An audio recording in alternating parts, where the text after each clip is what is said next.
ಚಿತ್ತದ ನಿರ್ಮಲ ಹೂಗಳಲ್ಲಿ ಭಕ್ತಿಯ ಜೇನಿನ ಸುಧೆ ಇರಲು.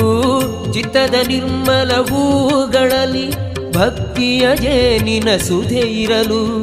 ಭಕ್ತಿಯ ಜೇನನು ಸವಿಯುತ ಪೊರೆವಳು ದುಂಬಿಯ ರೂಪದಿ ಭ್ರಮರಾಂಬೆ. ದುಂಬಿಯ ರೂಪದಿ ಭ್ರಮರಾಂಬೆ. ಪಾವನ ನದಿಗಳು ಉಡುತ ಹರಿದು ಕಡಲ ಸೇರುವಂತೆ.